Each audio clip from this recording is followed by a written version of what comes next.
Our main story tonight concerns migration, but not a kind that you're probably familiar with.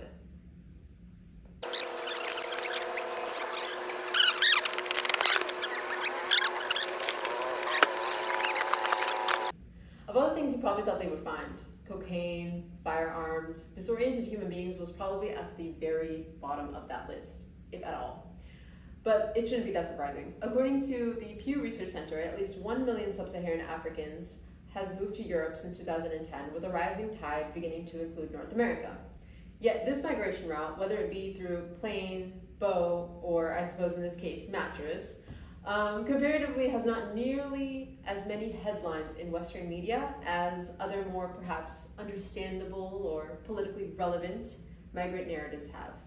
So tonight we thought we might take a closer look at this migration narrative, specifically exploring the journey of migrants from one of the most populous West African nations, Nigeria, to Europe. In doing so, we plan to help explain what might be driving this migration trend, how dangerous the route is for anyone to even be resorting to mattress surfing, and finally, is there really no alternative to mattress migration? So to begin, the United Nations High Commissioner for Refugees, as I have kind of noted already, has reported that in terms of absolute numbers, Nigeria, Ghana, and Senegal predominate in migration sources to Europe. This is largely accounted for due to the fact that these are one of the more populous nations. But it is important to note here that European colonialism is not only what has made Nigeria into one of the most populous nations in Western Africa, but is also even responsible for Nigeria even being legally recognized today as a state. In 1807, Great Britain abolished the slave trade and pressured other states to do so. Posing as abolitionist liberators, the UK conquered Lagos, the current capital of Nigeria, and gained a foothold for colonial expansion. By 1914, they had unified different protectorates and different ethnic groups and established colonial rule in what is now known as Nigeria. Crucially, this meant that they created borders that both divided across ethnic lines as well as forced different groups to unify under one national identity collectively. This reunification, for the convenience of British colonizers, was a project that called for propaganda and assimilative re-education that reinforced white supremacy. Seen here is a song that British colonizers forced Yoruba children to learn and recite in schools that they built. So a few things here. I'd like to first point out that point 1 and point 2 easily could have been consolidated under one single point. There's nothing really particularly stand-outish between white man dress and white man shoes. There's nothing really that special about white man's boat shoes and Sperry's. But second, they fully failed to convince us of either of these two first points. If anything, I feel like Kanye's whole ingenious plan to recolonize white people by making them rummage for homeless-looking clothes that are more than anyone's rent should be just stands on its own as a point against both of these. But additionally, I think that it's worth considering that while the white colonizer look is definitely out, there is a very real need for African survival, and the indoctrinated ideas of honor, prestige, and success do push Africans of all kinds to resort to taking the kinds of extreme measures to leave their homeland in seek of what they believe is a better life.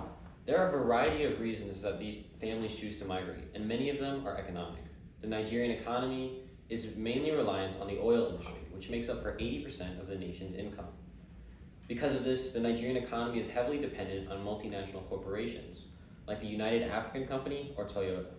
So while Nigeria's GDP has increased over the past few years, so has poverty and human rights violations. These corporations commit heinous activities, such as pollution of the environment, inadequate technology transfer, and gas flaring, which destroys the environment. Furthermore, these multinational corporations have led to an increase in antisocial activities, such as drug abuses, kidnappings, and armed robbery. Regardless of the reasoning, trafficking is at the center of migration for all the wrong reasons. Arms, human, and drug trafficking are all interconnected, and they all abuse and mislead migrants to make their migration path much more difficult. Boko Haram is a violent military organization that poses an incredible danger to migration. Let's take a look at some of the extreme measures that have to be taken to avoid Boko Haram. Migrants have been stranded here for 3 days after their truck broke down. There are about 30 in all, left to die. The women who don't want their identities revealed are wearing the local Islamic headdress because the smugglers told them to, so they can blend in. The women are Christian and mostly from Nigeria, and say they had no idea about the dangers of the road, but that they were lured by a Facebook page.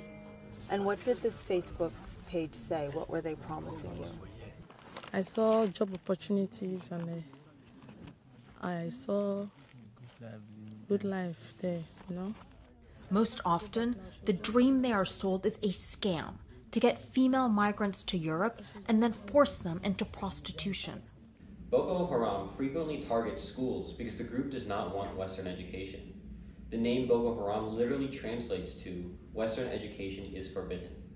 Boko Haram, initially a relatively unknown group, became the focus of international organizations and several countries after it kidnapped around 300 schoolgirls in 2014. The group's terrorism and violence continue to rage throughout Nigeria today. Even humanitarian efforts are struggling to combat the dangers of Boko Haram, as the group has been able to abduct aid workers, attack humanitarian operations hubs, and degrade security throughout the nation. In one instance, Boko Haram set the facilities of 3 humanitarian organizations on fire. The attack killed 8, injured 12, and displaced over 65,000 people. It's beginning to get to the point where the UN has pulled out their humanitarian efforts for fear of the safety of their workers. In short, trafficking is a deadly and widespread problem affecting migrants across all of West Africa, and a stance needs to be taken. Now, it is important here to note that legal protections do exist.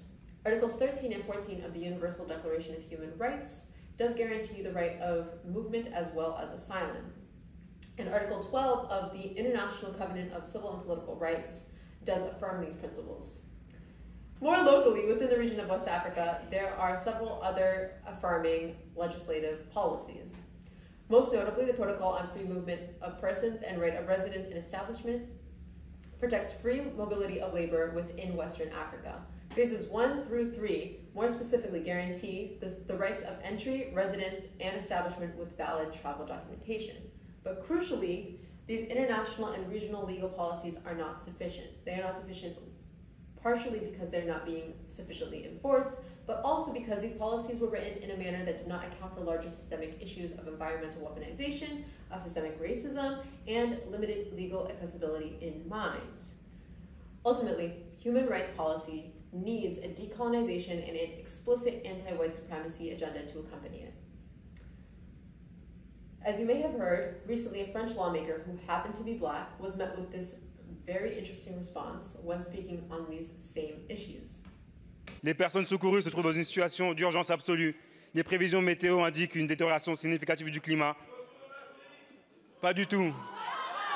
Ces violences. But this is especially stupid considering how he and many other French citizens of African descent are literally only in France because France decided to not only enslave but colonize Africa. These are the same white people who made Africans sing a song in school about how they should want to someday go to the white man's land, that are telling these same Africans to go back to Africa. Their more implicit bias is reflected in not only the prioritization of other migrants, such as Ukrainian ones, but also in how they are making plans actively right now to move Europe away from Russian oil dependency. Now, I know this sounds like a very complicated issue that is so far removed from many of us Americans and our experiences, but there are some things that we can do.